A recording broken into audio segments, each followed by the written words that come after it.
Hey everyone, happy Tuesday to are we no, we're Thursday now. Can't believe it. I missed a couple days. Happy Thursday to you. It is May 8th and we are live streaming on so many channels. Jamie Glazov, the Glazov gang, we are on his YouTube and Rumble, and I'm my amazing producer who's with me today, Aynaz Anni Cyrus, her Facebook, YouTube, Rumble, Mission for Freedom, Rumble, X America News, Rumble, and X America News. We're pretty much everywhere today. So wherever you are watching from, if you would be so kind and click the follow icon, we would be so incredibly grateful because that's how you show podcast love. I just made that terminology up. Podcast love. Show us some podcast love today by doing that. And we're so incredibly grateful for you. Thanks for tuning in to Mission for Freedom. And I'm telling you what, today's show is going to be absolutely epic. Just like last Tuesday's, we have our amazing producer, Aynaz Anni Cyrus, however you want to say that.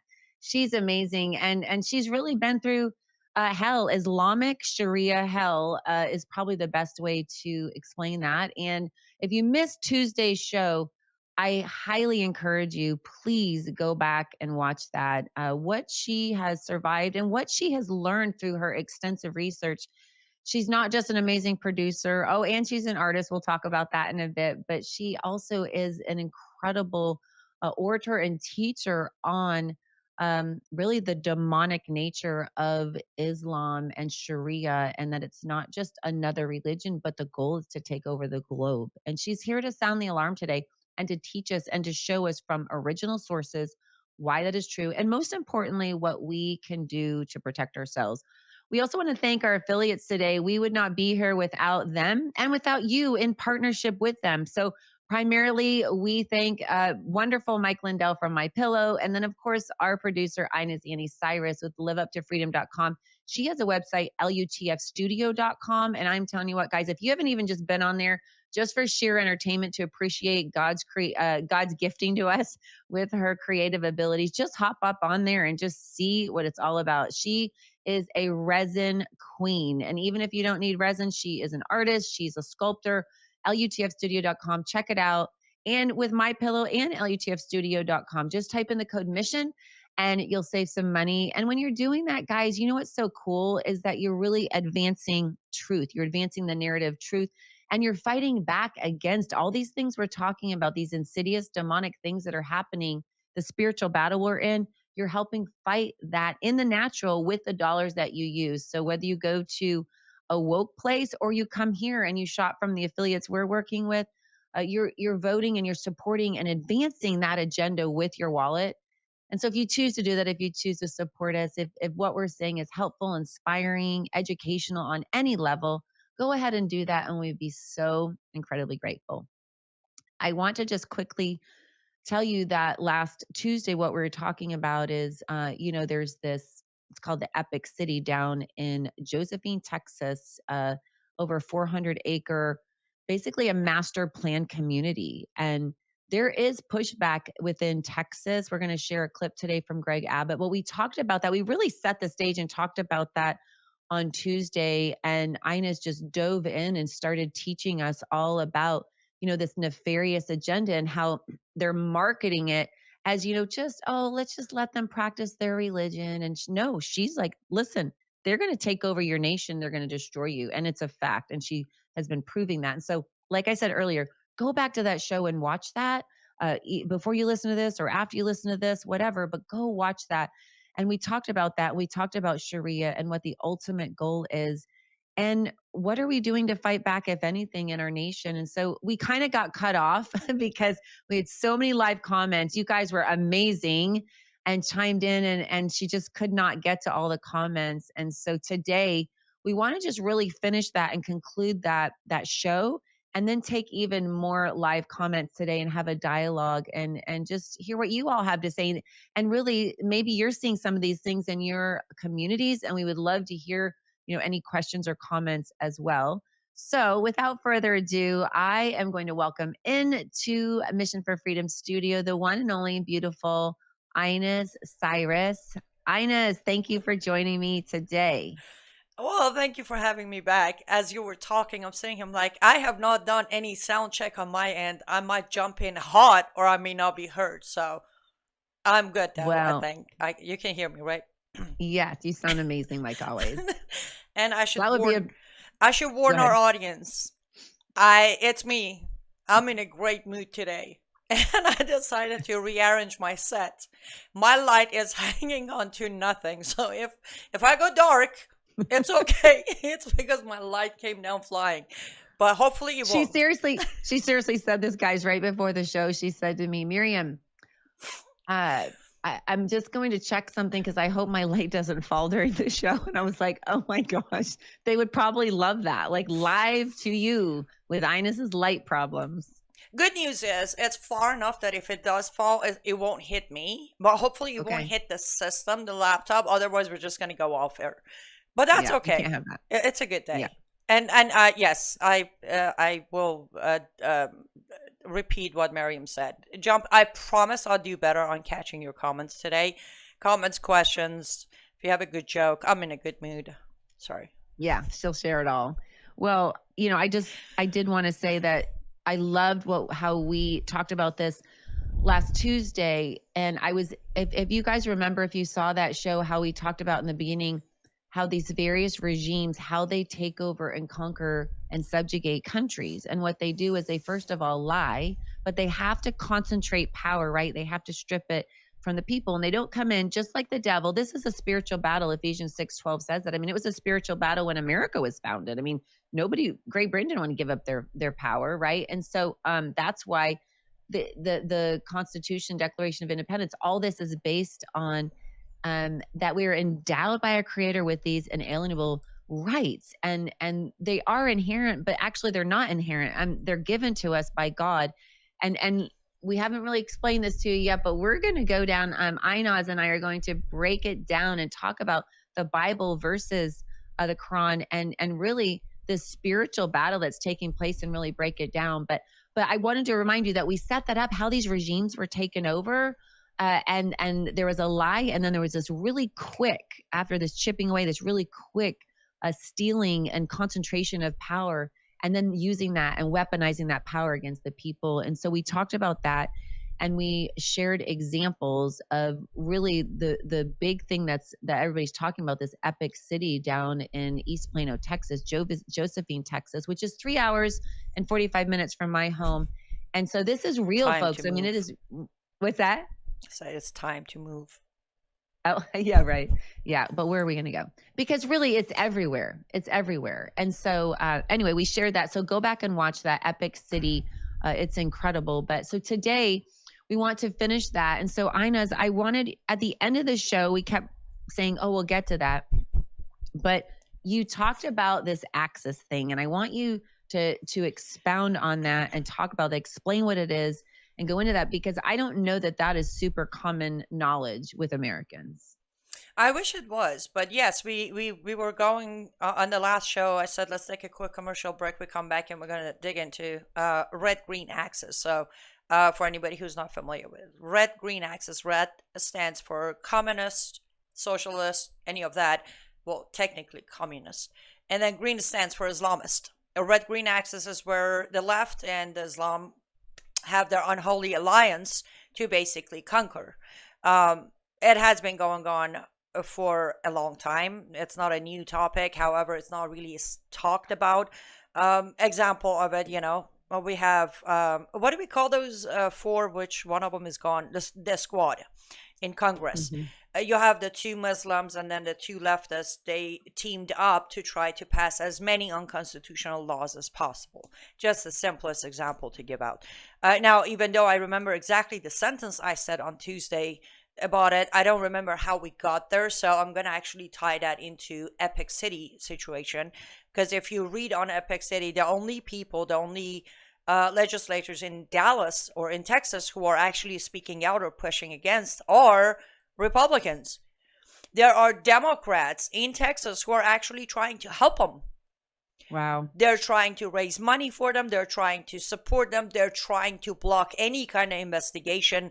Like Ken Paxton, Attorney General in Texas, is trying to investigate these people, right? As you said, we're going to play the video of Greg Abbott, but they're trying to block his investigation. these are the examples of red-green axis. And again, some people are like, why is there even an unholy alliance? Why am I losing my voice? I have no idea. But um, they have the same goal. So they have different methods, but the goal, bottom line, is to take away freedoms. Now, if I narrow it down into United States of America, there's a book that I will say, and anybody who hasn't read it, you should grab a copy and read it. Way ahead of its time. You have read that book, actually, Miriam. And it was written by Dr. Jamie Glazoff, United in Hate. So good. Such You a good read book. that book, you become the master of all things red green axis, because this came out 2008 or 2009, way ahead of its time, right? Way ahead. But he breaks it down. He explains to you how this unholy alliance, or united in hate, the best way, their hatred for America, for our values, for our freedoms, it's how they created this alliance. Now, I always say this, and I'm not the only one, I should say. Again, Dr. Bill Warner has said this many times. One thing I warn the left, or the red side of this axis, is, listen, there are plenty of countries, lands, and societies post-communism. Name a single society, nation, or land post-Islam. There isn't one. So if you think you somehow cooperate with Muslims and conquer the land, and then you somehow get to stick around and have a saying, well, you're wrong. You're wrong. Well, they clearly haven't read the Quran. They have not. Yeah, that's not the goal. And I did not say this in the beginning, but Aynaz, your Substacks are incredible. Her thumbnails, even if you don't read them, which you should read them because she's such an amazing author, but her thumbnails, I mean, you can see her artistry in these thumbnails, and we'll show you one in just a little bit. But I'm sorry, Miriam, 1 second. I appreciate the yeah. compliment, but did you just encourage people to look at my pictures on my Substack? Yeah, I did. Are we really going to admit that our society has reached a point where they don't want to read? Yeah. No, it's the, what do we call it? Attention spam? Attention deficit disorder. ADD. Deficit, ADD, ADHD, ZQY. But the moment you said the pictures, I'm like, yeah, that's where we're at. Because I had, on my Facebook, I had someone commenting on one of my Substack, on the thumbnail of the Substack, and I actually replied with, you should probably read the article. You should.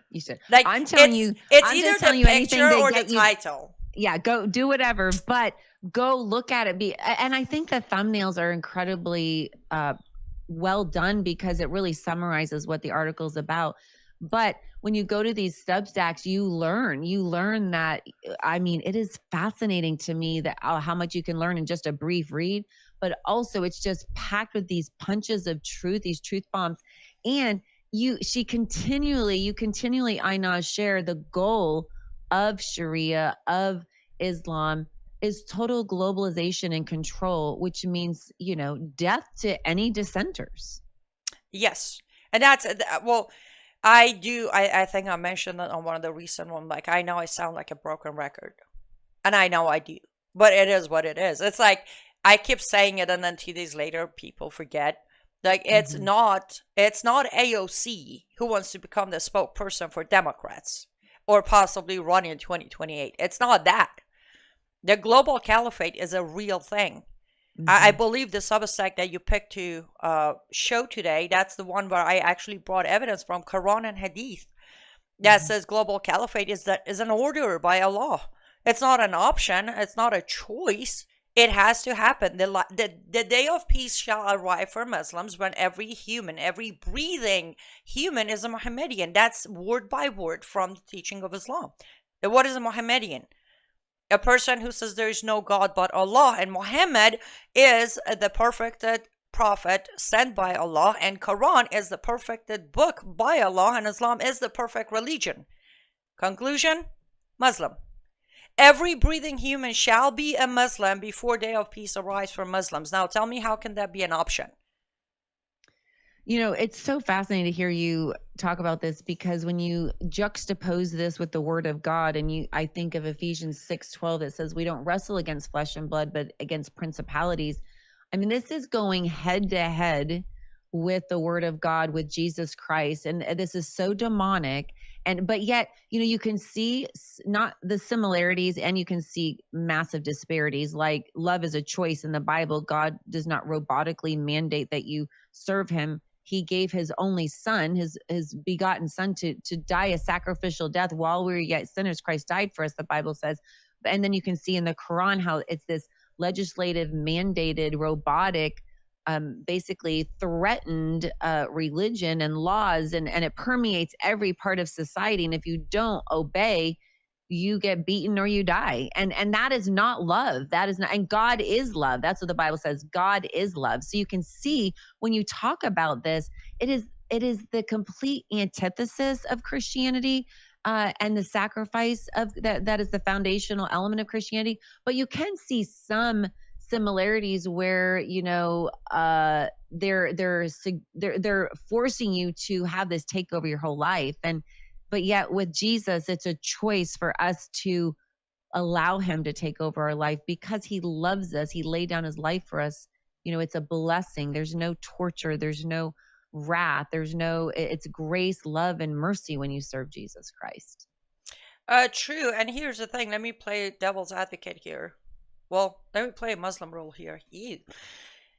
They will tell you that if you read the Quran, in the Quran, there's a verse that says there's no compulsion in religion either. But then that very chapter, you continue reading 3 verses down, it says, if you turn your back to Muhammad and Allah, you shall be killed. Yeah, I'm sorry. You can say whatever you want 3 verses above, but what is implemented is that right there. Exactly. Here's the thing. Let me address something since I made a promise. We have Josh on X America News Rumble channel saying, hello. Hi, Josh. Good to have you here. And then we have the Snoopy SN100. Wow, that's a pretty creative handle on Glazov Gang YouTube channel. Yes, actually, they're making a comment about my hair. Apparently, Jamie Glazov now has hair. But he did say, never thought our constitution would be a Trojan horse. That's exactly why they're using it, the Snoopy. Yeah. We don't look at life their way they do. Well, I do because I was raised by them. But most Americans, well, I would say 95% of America, you guys look at life from an American point of view, and they are taking advantage of that, all the freedoms. Now, back to what we were saying. See, I'm doing a good job catching all the comments.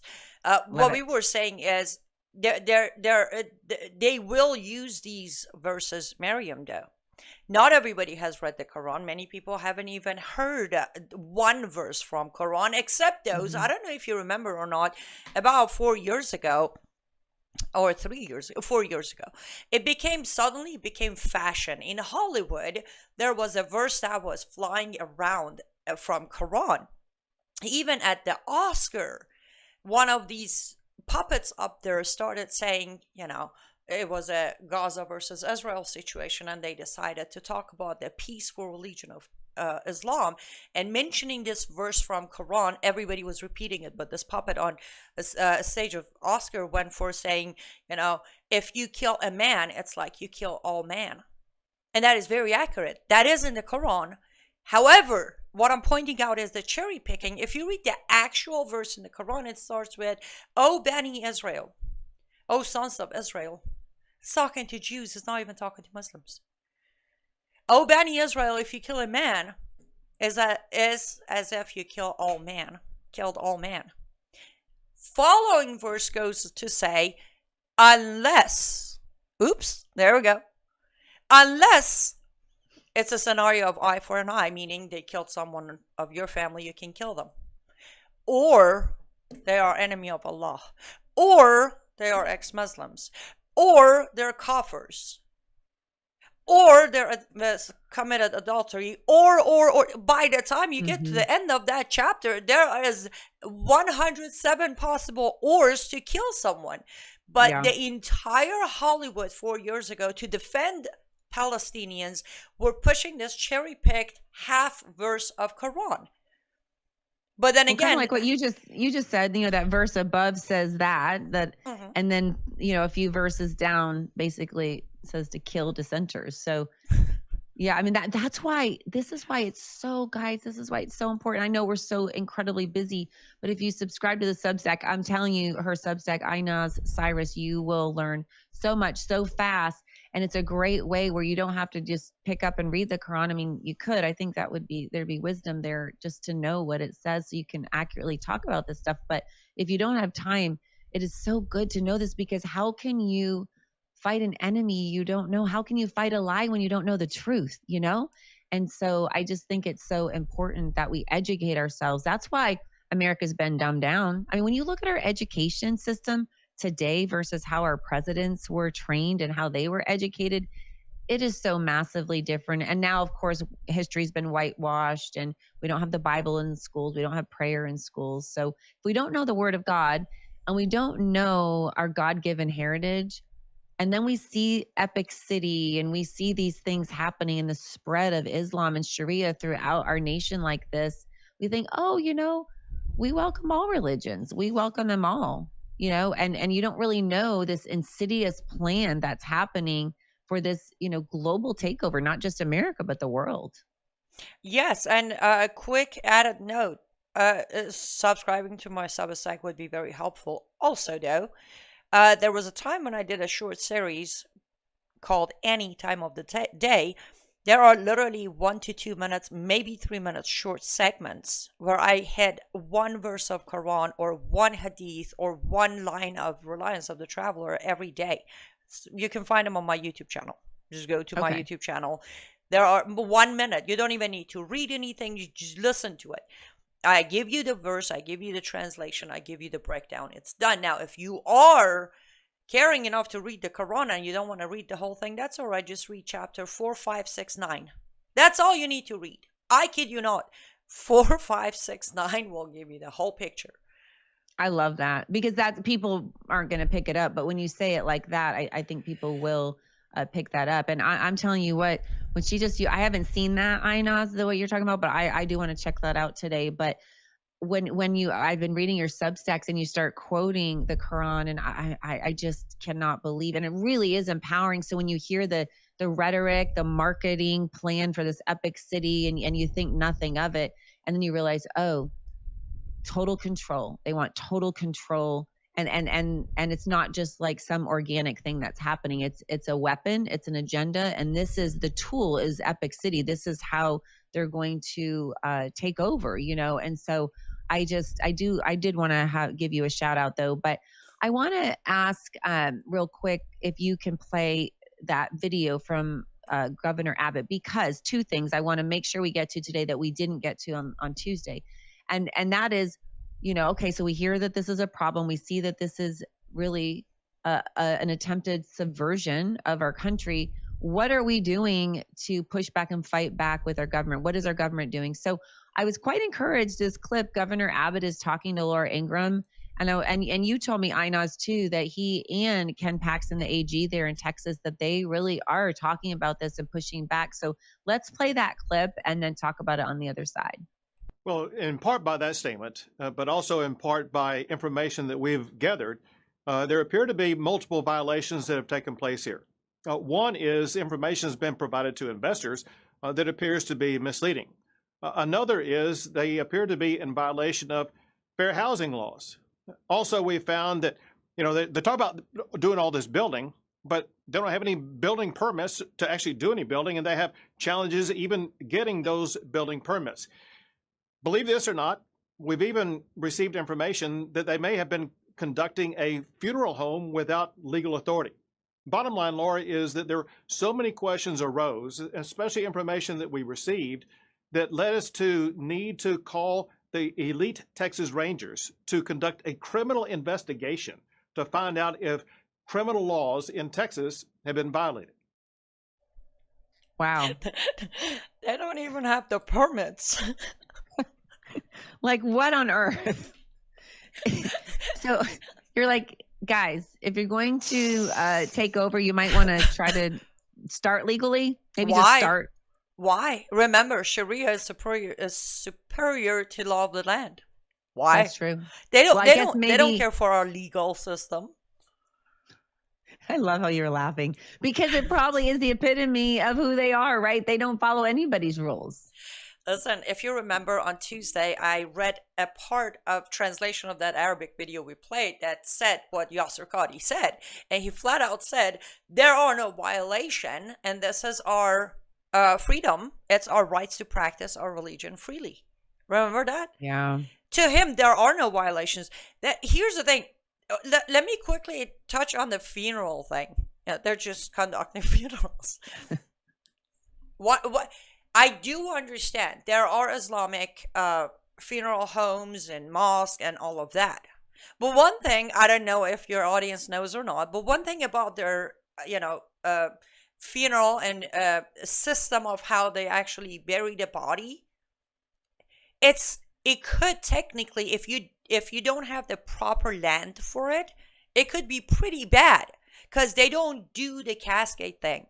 They wash the body in a system the Sharia dictates, and then there is an actual formatting and material of fabric, which is cotton basically on a percentage, for a woman in 3 pieces, for a man in 2 pieces. There's a specific way to wrap the body, kind of mummify the body without mummifying it, and then they just dump it into the ground.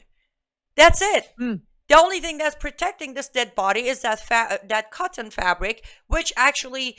I don't know why. I have no idea. Again, if it's not buried in a proper land, within 10 to 12 days, the fabric is gone. It's shredded. It's opened. And then all the toxics of this dead body is spreading across this land. You can't just walk around, pick your, what do we call it in English? I'm sorry. I'm repeatedly calling it Farsi, wherever we bury our bodies. Cemetery. You can't just How do you say it? How do you say it in Farsi? How do you say that in Farsi? Qabristan. Okay. Sometimes I try and sometimes I don't. We're going to go with cemetery. Graveland.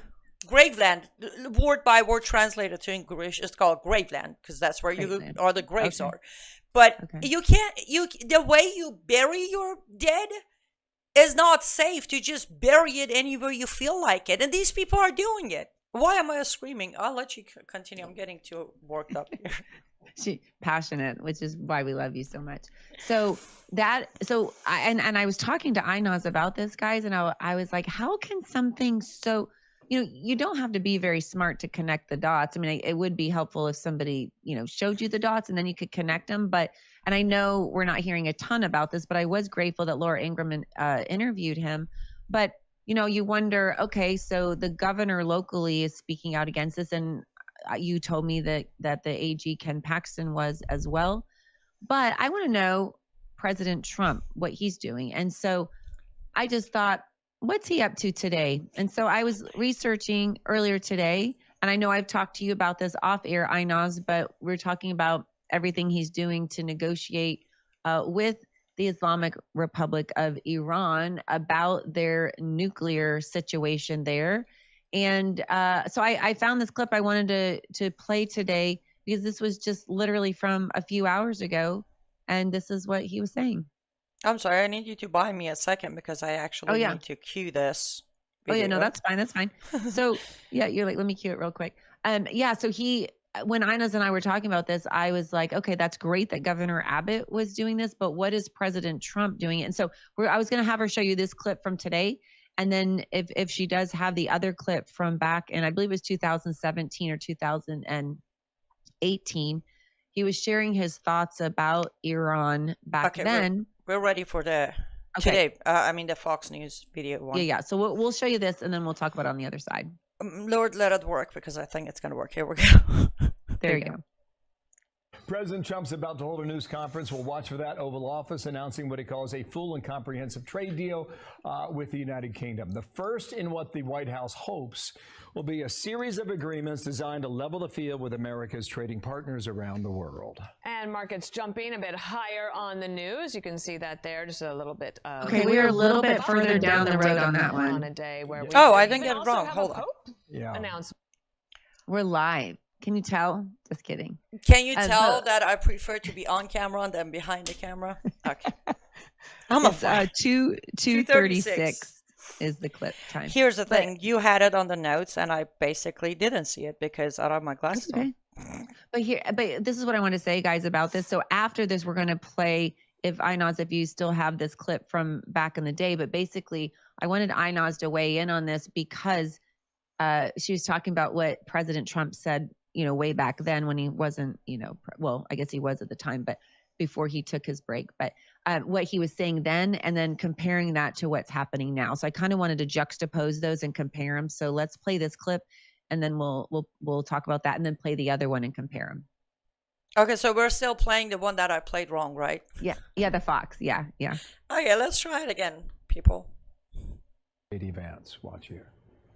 I'd much rather make a deal, a really verified deal. We want total verification. We can do that, but I would much prefer a strong verified deal where we actually blow them up, but blow them up or just denuke them. But there are only two alternatives there: blow them up nicely or blow them up viciously. You can react to that. Yeah. So he is dead set on this nuclear thing, and I want to be safe. Just saying, Aynaz, this is very interesting. There are only two options: blow them up nicely or blow them not nicely. What is happening? Okay. Those words don't seem to go together in my mind. Okay, I'm just going to say it. President Trump, being an ex-Muslim, raised in Iran, raised a Muslim, sweetheart, there's only one way to blow things up. There are no different ways of blowing it up, okay? You're dealing with a bunch of jihadis. You want to sit there and pretend like there are two different ways to blow them up? I didn't know, by the way, there's a nice way of blowing them up. But if you have figured it out, what does that even mean? Right. Oh my goodness. I want you to explain that to me, because I was like, a nice way to blow something up? That seems weird, but okay. You see, from day one, I said he has no clue what he's doing. He's just doing this to be the master of all deals, right? He's the deal maker. He's the guy. He has no clue what he's doing. He has no plan. I remember over and over on my Facebook page comments of, don't be against him. Trust the plan. What plan? There is here's his plan. Blow him up nicely. How does that even work? Thank you for putting this new image in my head. I'm probably gonna send a couple of emails to ISIS members and say, hey, you can blow us up very nicely from now on. All you need to do is call Trump. I tell you. Oh my goodness. Be nice about it. Well, and when I was telling you, you said, I don't feel like he's doing, we're not really seeing him do a lot in the nation as it relates to the spread and the subjugation of our nation with Sharia and Islam. And I said, but Aynaz, he seems to be on the whole nuclear situation, and he seems to be trying to work out a deal there. But you brought up this next clip from, was it 17 or 18? I think it's 17. 17. So while he Don't was quote me on it, though. president, he was sharing this, and I would love for you to play that, and then I want you to share with those the same things you were sharing with me after you play it. Sure. So I've watched Assad, and I've watched a little bit on the other side. The problem is the other side of Assad, we have no idea who they are. They probably are ISIS. I'm saying, are we better off with Assad? We have no idea who these people are. We give them weapons, we give them ammunition, we give them everything. Aaron, we have no idea who. I mean, maybe it's worse than Assad. So what are we doing? Why are we involved? We have to get rid of ISIS, very importantly. But I look at Assad, and Assad to me looks better than the other side. And this has happened before. We back a certain side, and that side turns out to be a total catastrophe. Russia likes Assad seemingly a lot. Let them worry about ISIS. Let them fight it out. Okay. So talk to us. Number one thing I have always said about President Trump, and before the record, I am not never Trumper, anti-Trump, whatever. I explain what I see. Even on the second video, Miriam, the first thing you notice is the contradiction. He says, we need to get rid of ISIS. That's for sure. Let Russia worry about ISIS. What just happened? Within 10 seconds, you said, we got to get rid of ISIS, but then you passed them to Russia to get rid of it. Did you hear that? Yeah, it was confusing. That is why he is good at making deals, because he confuses the deal. The offer is constantly changing. The same thing is happening today with Iran, with Syria, with Gaza, with Hezbollah, with Hamas.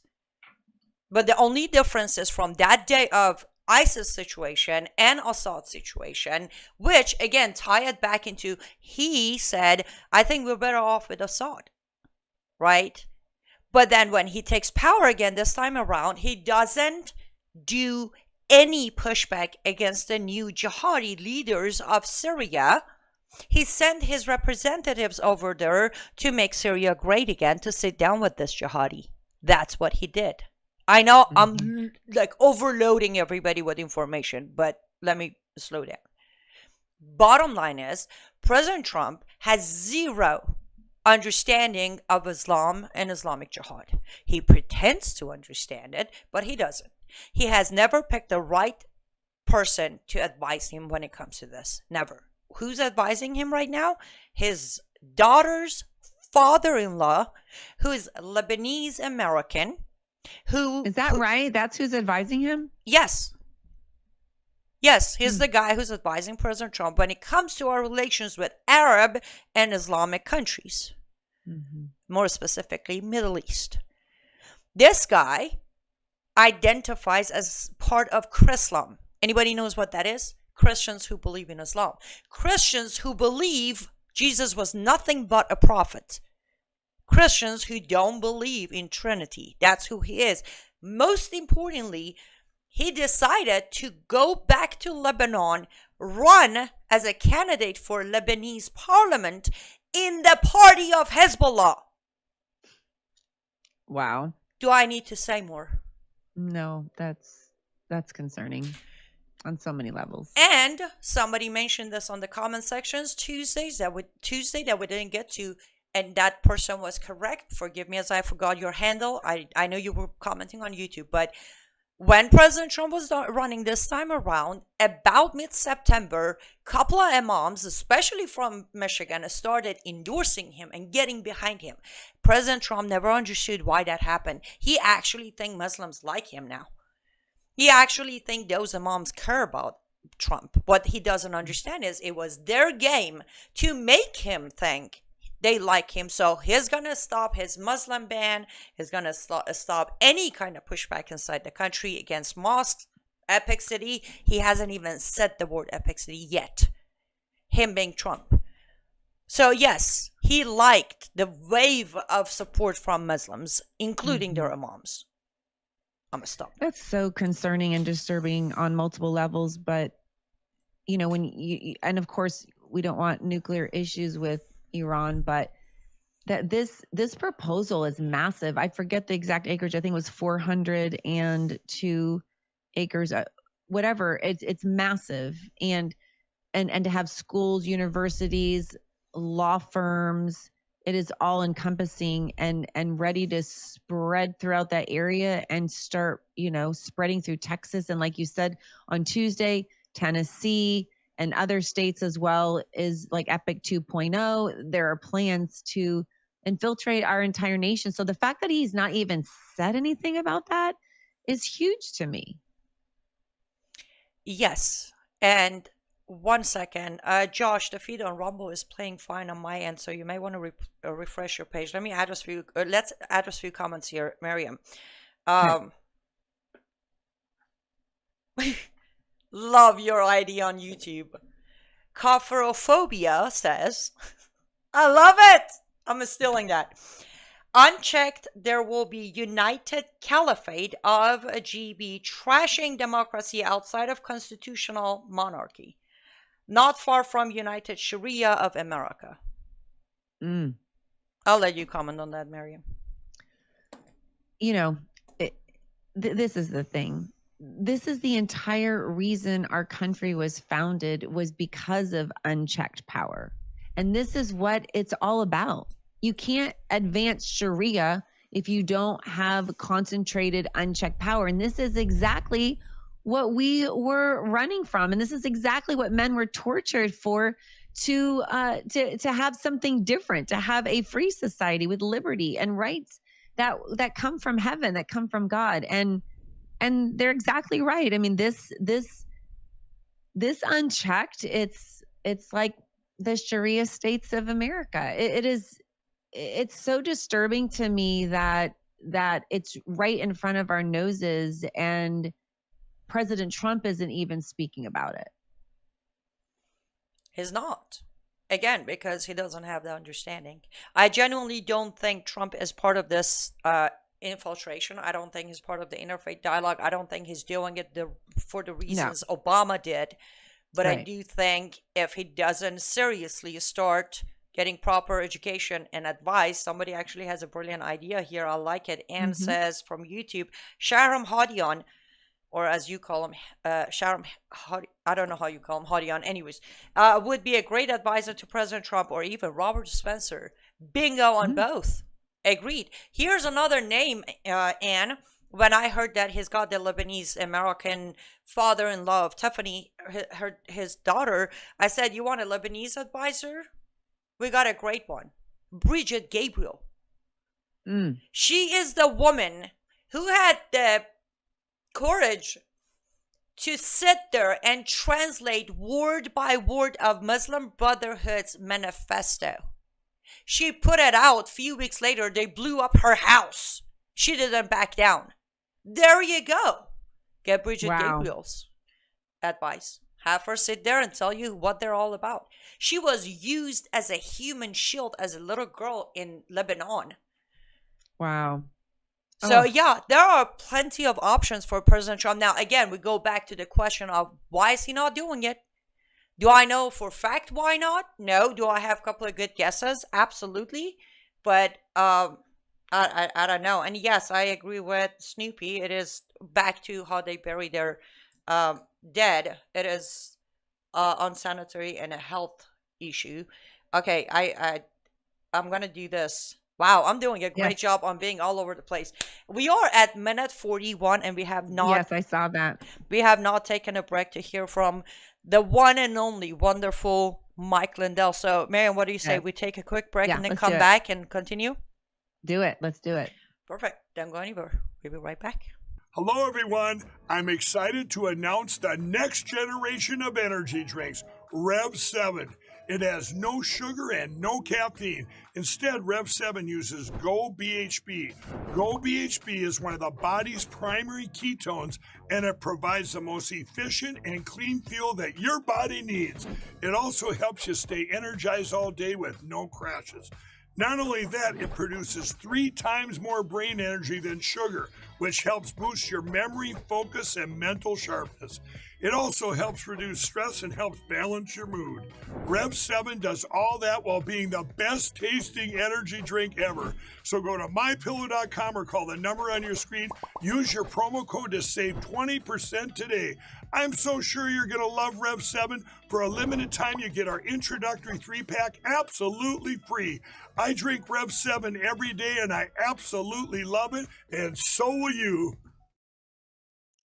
You got to love Mike Lindell. I mean, this man is a creative genius. Now, I think Aynaz Cyrus is a creative genius as well, but this man, is there nothing that mypillow.com does not have? And so even if you're not into energy drinks, they have a slew of different things that you use every day. Blankets, sheets, pillows, slippers, robes, dog beds, their necklaces. He just started out carrying and creating this cross necklace. It's a replica of what he had since he's been saved. And so, I mean, there are a million different things at mypillow.com. And remember what I was saying at the beginning of the show, guys, that this is how you support the values that align with yours, the truth, godly values, is by spending your money in places like this. It supports Mike Lindell, supports My Pillow, and then also supports Mission for Freedom. And Aynaz, Live Up to Freedom, supports her too, her platform. So if you just head over to mypillow.com, just peruse through there and check it out. And I'm sure you will find something that you can use that can be a blessing to you. That's a product that's made in America. You're supporting that patriot, that amazing patriot, Mike Lindell. And then you're also supporting our production, Live Up to Freedom and Mission for Freedom as well. So go there and use the code MISSION and you'll save up to 20% there with Mike Lindell. So My Pillow. All right, Aynaz, welcome back. I wanted to thank you for that because I was watching the time and I was like, oh, we haven't seen Mike Lindell yet. So thank you so much for doing that. But here's quick shameless plug here. You know what they don't have at MyPillow or MyStore.com? They don't have handmade resin art. That is right. So if you're interested in handmade resin art, head over to my artist studio, lutfstudio.com, but make sure to use promo code mission, or on the subject, on the topic, somewhere say you're coming from Mission for Freedom, so we can make sure to credit Miriam's production here.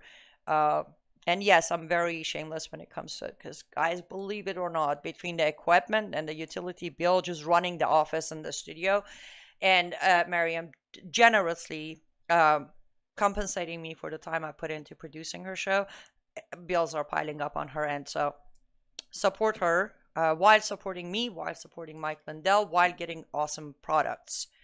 There you go. That was my plug. And really, you're supporting the mission, right? Because what we're talking about is happening, and let's be honest, it is being funded. This is what the Islamic radical left, even if it's communist, whatever, this is how they do it. They're funded. There are people who believe in this, and they pour their money into this mission, and it's a mission for total global control. And they want to take down the United States, because we've heard them say, I've heard you say this too, Aynaz, so goes, or as the United States goes, so goes the world. And so we are the last pillar of freedom, that we are in the way of these jihadists and Islamics to take over the world. And so we have to keep our dollars in America. We have to care and know what we're funding and what we're supporting with our dollars, because we're supporting a mission.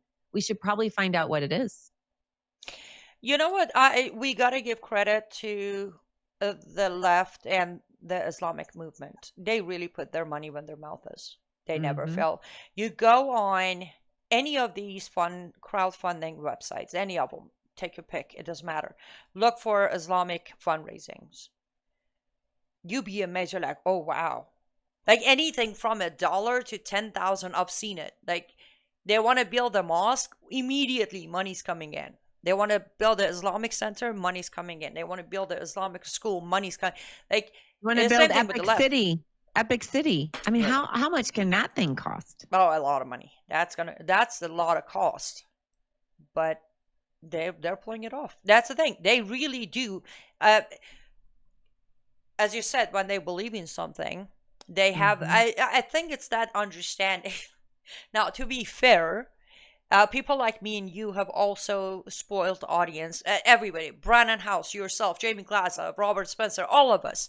We care so much for this fight that we just pour information for free. So it has become an illusion.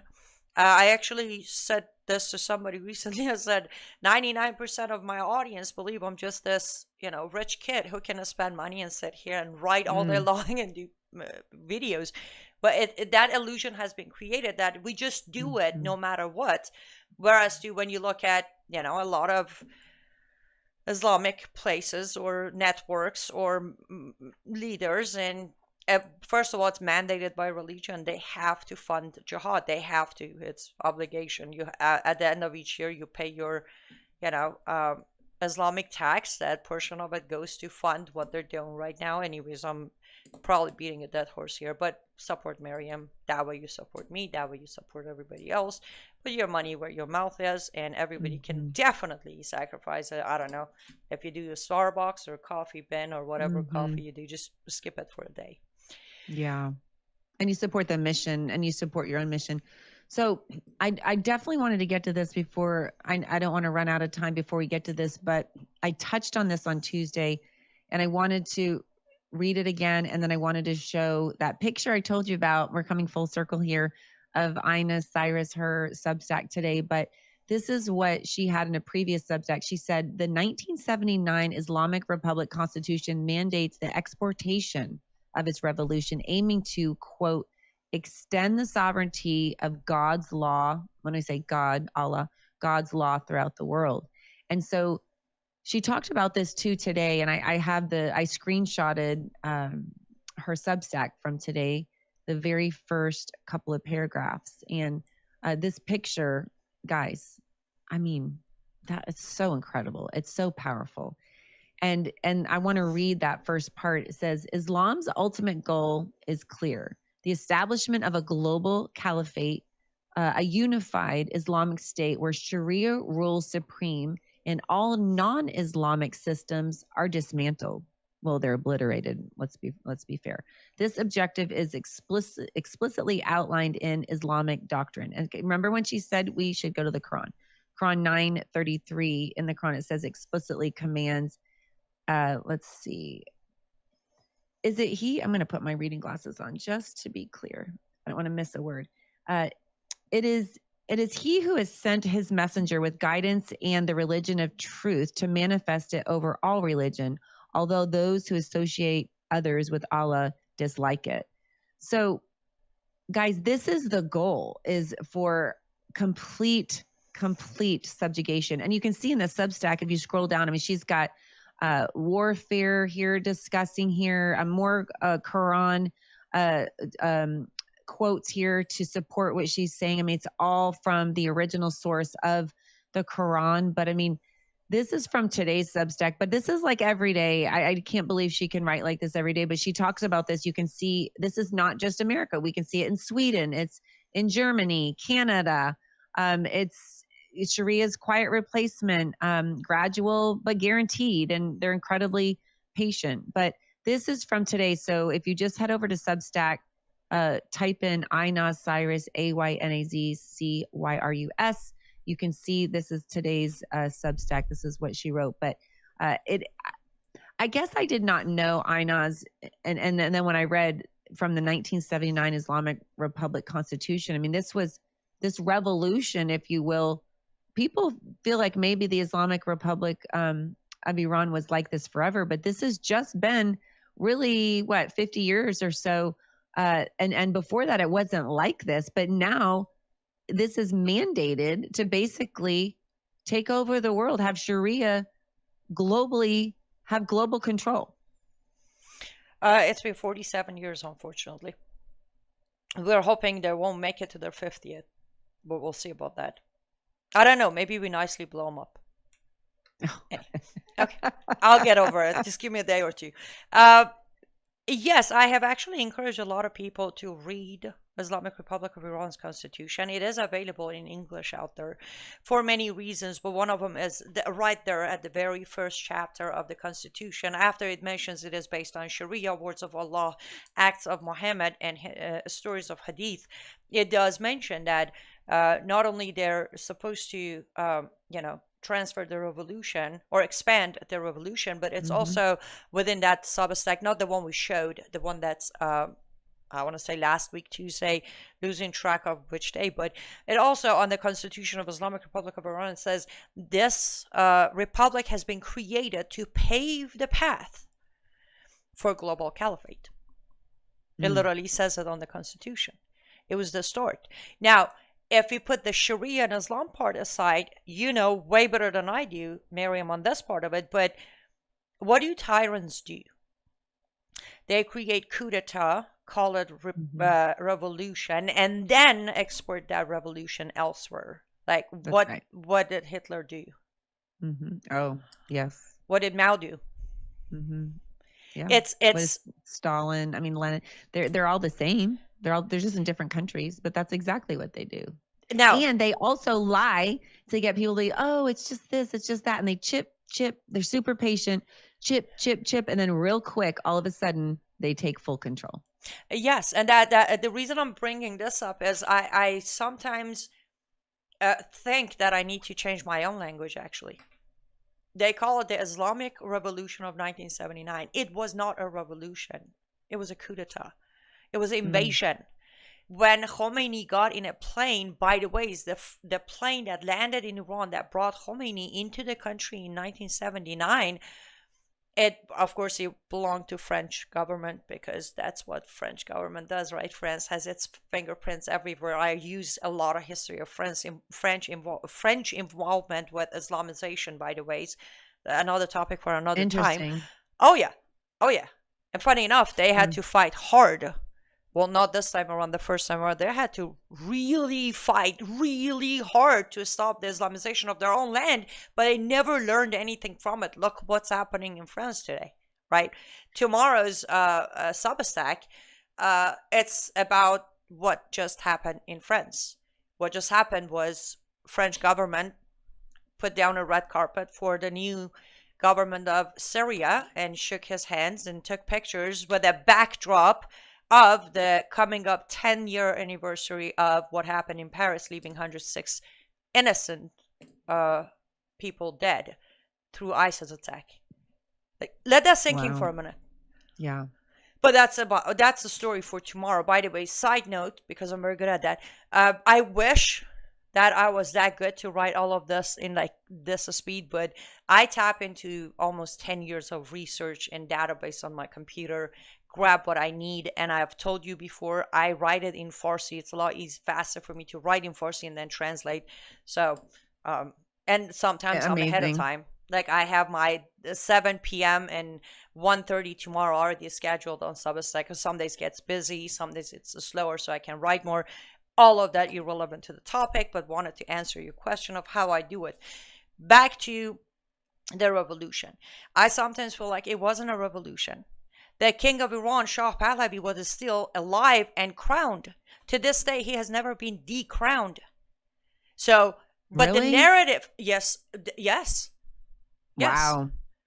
Officially, he was never decrowned. That's why a lot of us Iranians are standing by our prince, Pahlavi, his son, because he is still legit, holds power.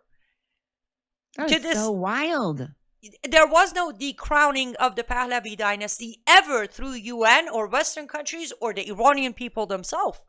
But Khomeini got on a plane, one of his supporters paid for the flight, him and his entire army flew to Tehran, stepped down, and boom. Now it's Islamic Republic of Iran.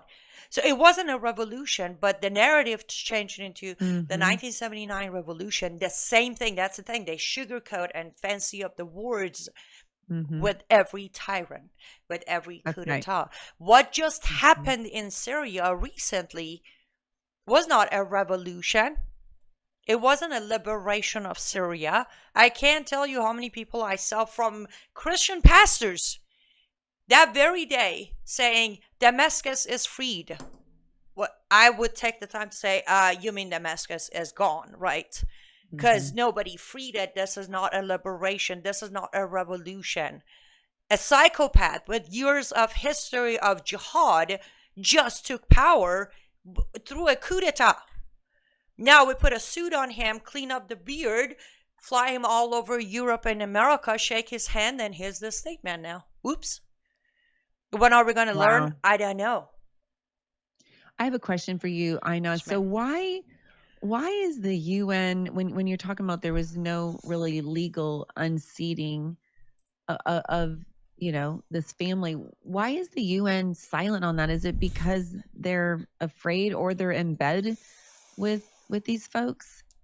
Is that okay if I answer your question with 3 questions? Why is the head chair of women's right in UN from Saudi Arabia? Why is the chair of human rights from Islamic Republic of Iran? Why is UN part of an international investigation into war crimes of Israel? How's that for an answer? Yeah. What UN? They're corrupt. UN doesn't exist anymore. United Nations is pretty much wherever is the money.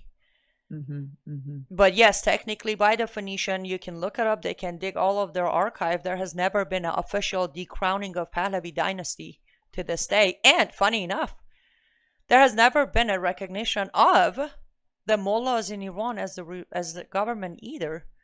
Sadly, I know most Americans don't like it when I say this. The very first government that officially recognized their power was United States of America under President Reagan, when he made the very first international arms deal with them. And from there, really? Yes, ma'am. From there, they became official government of Iran. Wow.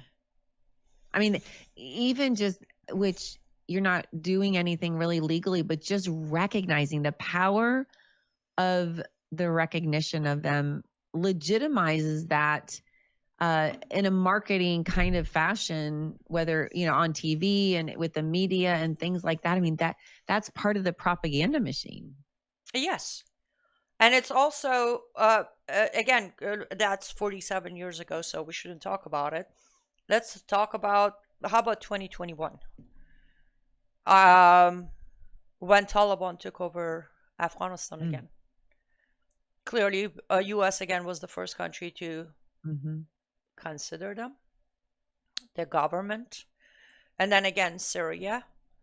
That's how it has been, Miriam. That's why I'm concerned of what's happening in America, because the old way of revolution and winning a war and earning your seat doesn't exist anymore.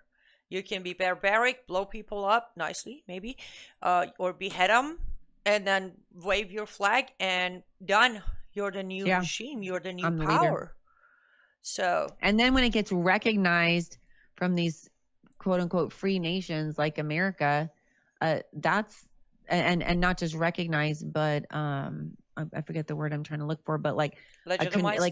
Legitimized. Thank you. That's the word. You're condoning this. And you're reinforcing this. Like they're like, if we just get enough money and we can have a coup d'etat, just have enough money, we can take over any place. And to have the United States legitimize that like that is really sad. I do have another question for you. I'm curious, just let's say President Trump just said, Aynaz, I'm going to ask you what you think about this. And just say you're his advisor for 5 minutes. So if he asked you, what should I do about the Taliban? Now, we don't want another Afghanistan deal. We're over there for years and years. What would you say that he could do to help free, even if in Afghanistan as well, and in the Islamic Republic of Iran? Like, what could he do? Do you think, he could, instead of going to war or having troops on the ground, do you think he could use a tariff situation or sanctions or something? I'm just curious what you would recommend that would maybe be his first step in trying to free these women who are being tortured over there. Just the first step or the series of proper plans? Maybe the first few. Number one, very, very first step. Butt out of Middle East, get out of Israel's way. Number one. Immediately. Butt out of Middle East and get out of Israel's way. Number two, have a sit down with Prince Pahlavi right here in DC in front of that fireplace. Don't even talk. Take a couple of pictures and release them. That's going to scare the life out of the mullahs, and that's going to give Iranian people enough courage to get back on the streets again. Okay. That makes sense. Number three, boost up security and intelligence services in the United States of America. Start capturing every single person in any shape or form with ties to ISIS, Al-Qaeda, Taliban, Hezbollah, Houthis, Hamas, or IRGC. Grab them all. Don't deport them. Take them to prison until further notice. Those are my 3 steps I would give him as advice. That's powerful. We were just talking about the negative aspects of propaganda and marketing and things like that. And so this would be, I didn't even think about that. That would be so powerful to meet in the Oval Office like that. Can you imagine? I have. I can't tell you how many times I have played that reel in my head over and over. And to this day, I still don't understand why Trump hasn't done it. The very first letter on the day of inauguration sent to President Trump publicly and privately was from Prince Pahlavi asking for the sit down. He congratulated President Trump, and I said, you, not me, he said, you have the chance to go above and beyond the Abraham Accords in Middle East and make a Cyrus Accord. What does he refer to? Bible. When Cyrus, King Cyrus the Great, freed the Jews and fixed up the mess. That's where my idea comes from. Get out of the way, let Israel deal with what they need to do, and then sit down with Prince Pahlavi. Literally repeat history in a different location. But Trump prefers to make his own history. Do you think this is something he could do alongside with what he's doing with his nuclear talks? I mean, do you think that would go hand in hand, or do you think that would jeopardize? Well, let me ask you this: if you have, if on a positive note, if you're pregnant, are you going to see a neurologist? Good question. No. There you go. Yeah. No, you can't dance with the devil and then ask for opening of heaven's gates. Can we? You can't. He is literally dancing with the devil. And then sitting here thinking somehow he's going to be the Messiah of Middle East. No. Yeah. Just even if he just did one of those things, even if he just had the meeting in the Oval Office, I mean, that would send a ripple effect around the world, around the globe. Don't you think? Yes. People of Iran are literally standing by waiting for those pictures to come out. Coming up here in August, they are planning to march the streets in memory of Mahsa Amini that was killed by morality police in 2022. It's been 3 years. They're planning to come back on the streets and try to take the country this time. But they're just standing and like, is Trump with us? Not with us? He's going to endorse the prince? What's happening?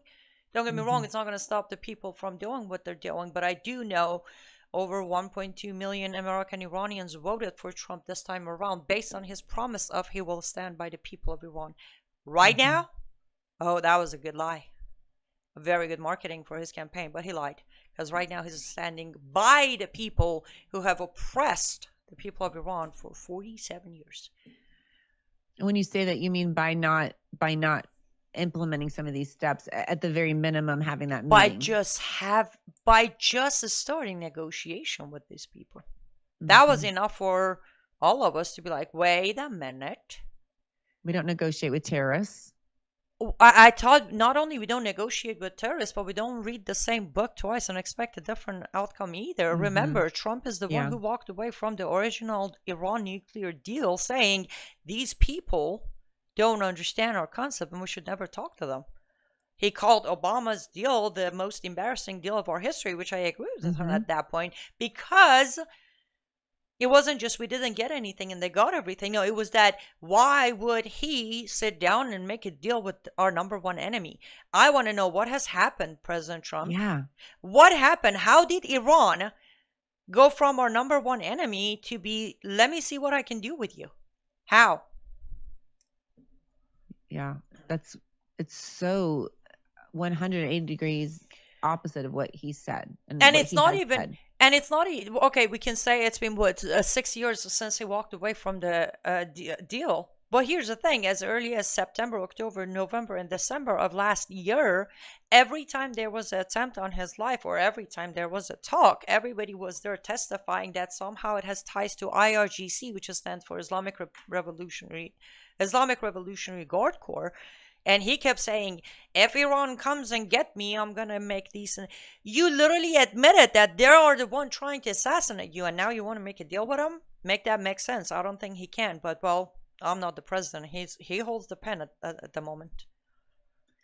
It doesn't make any sense. And it makes you think that something has happened. Like something clearly had to have happened to cause him to make such a remarkable shift like that. And I mean, obviously he has time to address this and to have that meeting in the Oval Office. But I think the longer he waits for the American Iranians, the worse it's going to get as it relates to their support of him and what he says, or really any conservative that gets up there and says anything, any promises made to them by anyone.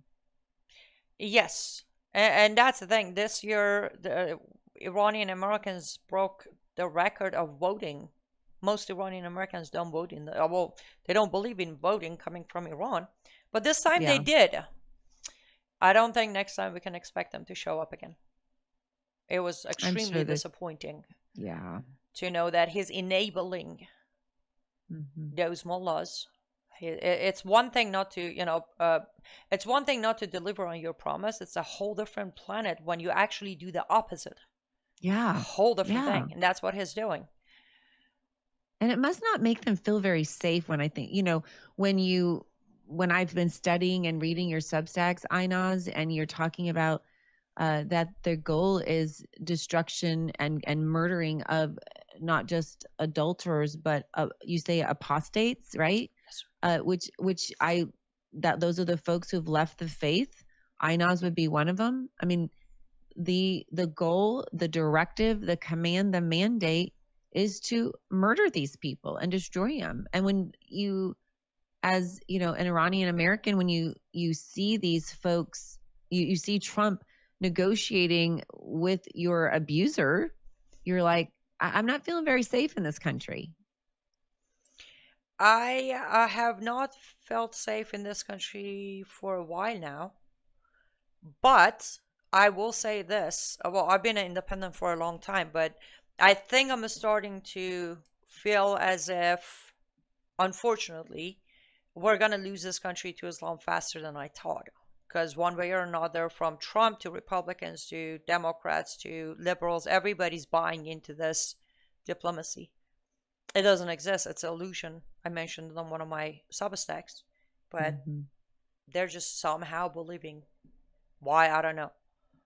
Again, that's why it's actually important. That's why my first step was to get out of Israel's way. Israelis are pretty disappointed too, just so you know. Oh, I'm sure. The visit between Trump and Bibi wasn't supposed to be Bibi leaving with a copy of Trump's book, Art of Deal. Now, that wasn't what they were expecting. Bibi was supposed to come over and they were supposed to strategize on how to go after Iran. He was told to go home, read a book, and learn how to make a deal. Can you imagine that? No. The short version, no. It's unbelievable, actually. Yes, and just for the record, we have been going over. Just wanted you to know that. Surprise again. Well, I'm seeing a pattern here with you, Aynaz. Yes, let me just hi Lisa on YouTube. I'm gonna read your comment. It is best to watch what Trump does, not what he says. I agree with you. But well said. Yes, but I'm gonna also say this. Sometimes when there's a lack of action, I try to pay attention to words that's coming out of somebody's mouth. Right now, President Trump's lack of action when it comes to Islamic terrorism inside this country, open borders for IRGC members who have made deals with cartel, and what's happening in the Middle East, the lack of action has made me or forced me to listen to what he's saying because he's not doing anything about it. I would love to watch what he's doing. What is he doing? Nada. Yeah.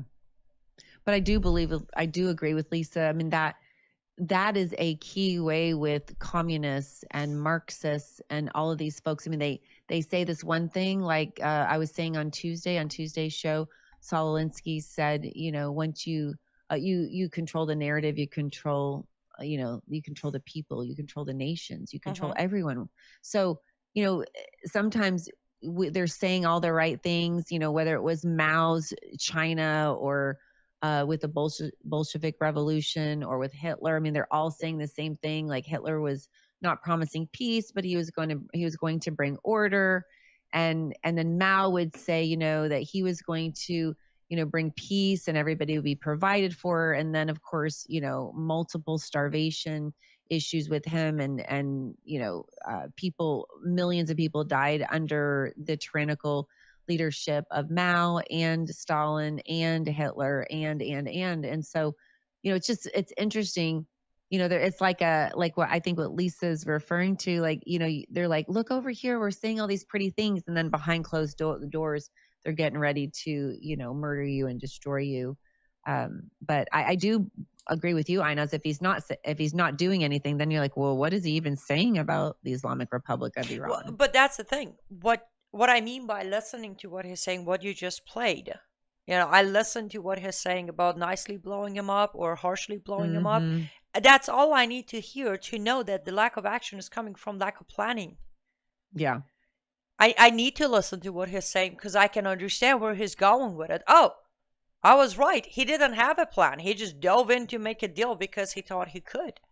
So, and I guess I have that ability. I can read between the lines, or as I think, if I remember correctly, I once said, I can read the words that are not written, or I can hear the words that are not being said. There's a lot Trump is not saying, but somehow I can hear him. He is going to dig us deeper with Middle East. And again, I'm not going against him. I'm just reporting. I'm doing my job. That's right. Yeah. Because as I've said with Mission for Freedom, we are not a political party. We are speaking the truth. And that's the beauty.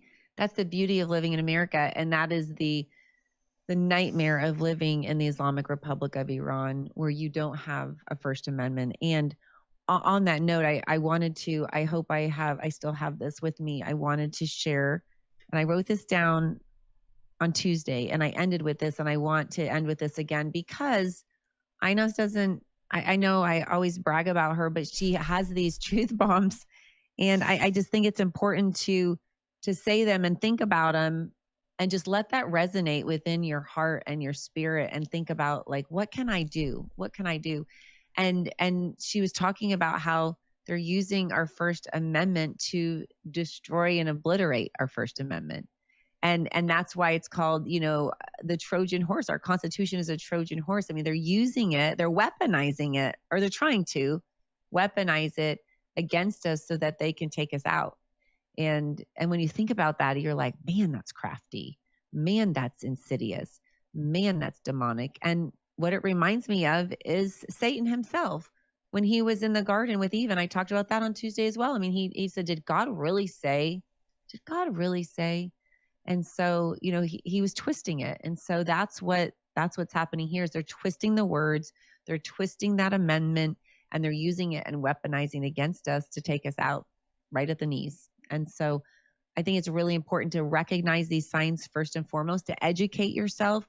But Aynaz, if you could leave our listeners with something that they can do to not just learn and read your Substack, but what else they could do, and then also share with them how they can connect with and follow you as well.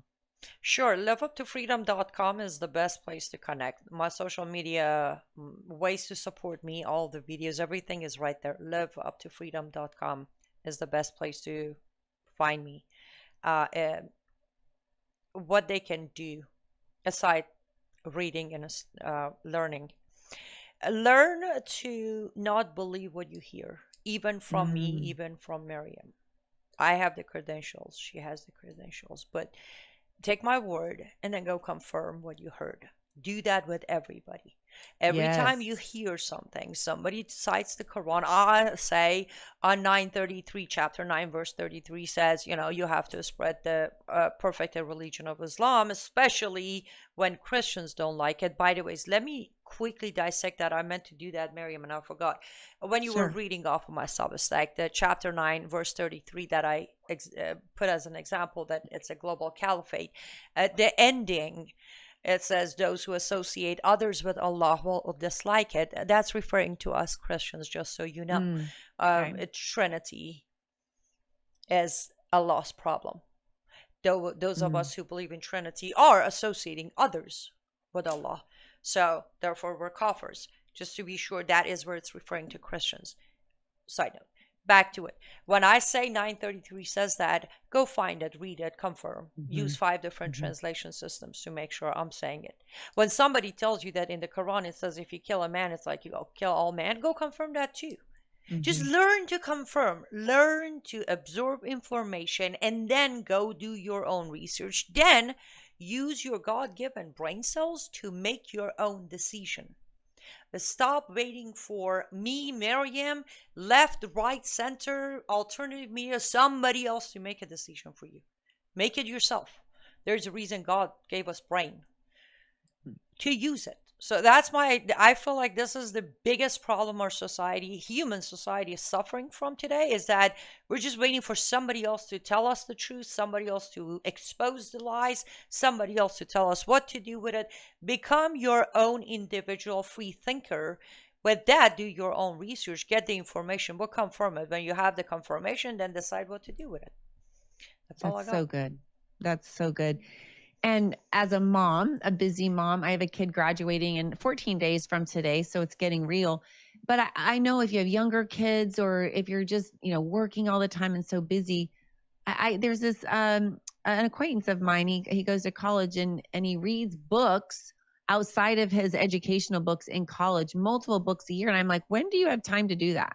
And so for him, he goes to the gym and works out. And he said, I read 4 pages in between my sets and the different things that I do. I'm going to be resting anyway. So he said, instead of scrolling through social media, I read a few pages of a book. And that's the only time, that's when he reads. He said, that's how I get it done.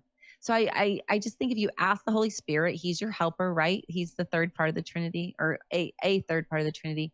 The Holy Spirit, he's your helper. And ask him to help you, to show you time, like maybe that's just maybe getting wasted. And you can say, you know, I could read the Substack. I could read Aynaz Cyrus's Substack. I could look at the Quran. You said 4, 5, 6, and 9, I believe, are the chapters, right? Yes, ma'am. 4, 5, 6, and 9 would be a great start. Yeah. So start there and just find little pockets of time where maybe you're scrolling, and instead you can read just a little bit, just doing a little bit, and doing that day after day, it'll add up, and you will know the truth. You'll be able to spot the lie, spot the enemy.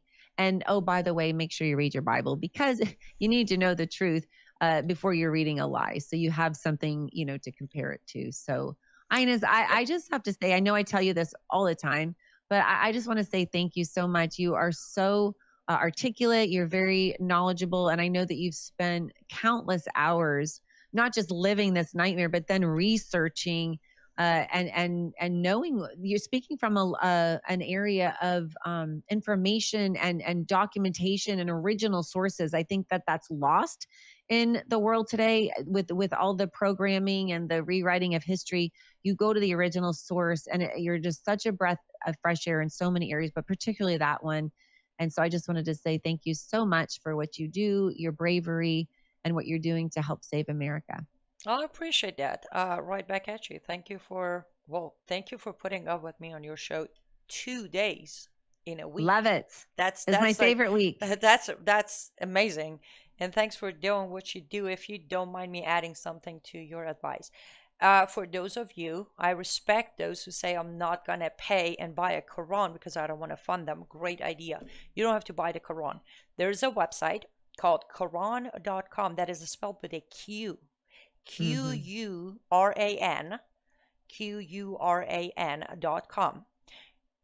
Word by word of Quran, broken into chapters and verses, are available there. You don't have to pay anything. They have 13 different translation.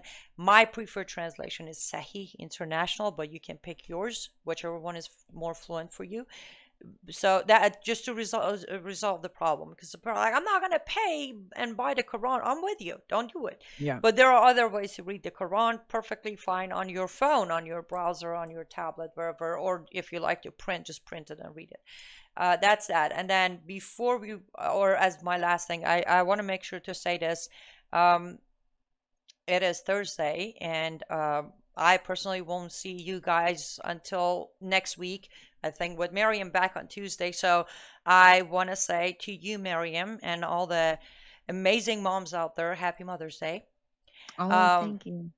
Thank you, Miriam, you specifically. You know, I've said this off air to you many times, and you know I mean it. Thank you for raising a young man in this time of life who understands not just the values of family and love and trust, but also every day I know he does his best to follow Christ. That's rare. So for that, I want to thank you on behalf of myself and this country, because we don't unfortunately have too many moms who are raising wonderful young men like your son. And to moms out there who are battling your battles every day, hang tight. Remember, you are blessed. There are so many people out there who would do anything, give anything to be a mother. So don't give up. Don't get tired. I know it's easier said than done. And celebrate this Sunday. And if you are blessed to still have your mom around, go see them. Give them a big hug. Yes. Tell them you love them, because trust me, one day you'll regret not doing it. And I'm going to leave it at that.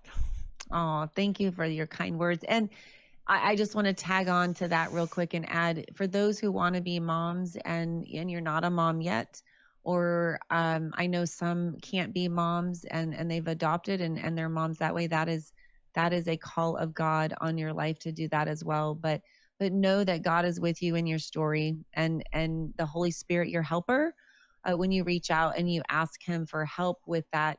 If you want to be a mom, just, asking the Holy Spirit to help you navigate that path of wanting to be. I believe it's Psalm 37:4, and it says, delight yourself in the Lord and he'll give you the desires of your heart. And I truly believe that. I do believe that when you find your joy in him, he will make happen for you these desires because they'll be from him. So just trust in that and know that today.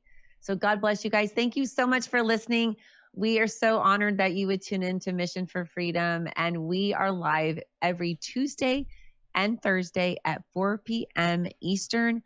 Join us in this battle. It's such an honor. It is a battle and this mission for freedom that we're all on for America. Thank you so much for tuning in today. Thank you for your comments, everybody, and come back on Tuesday. So until then, take care and God bless.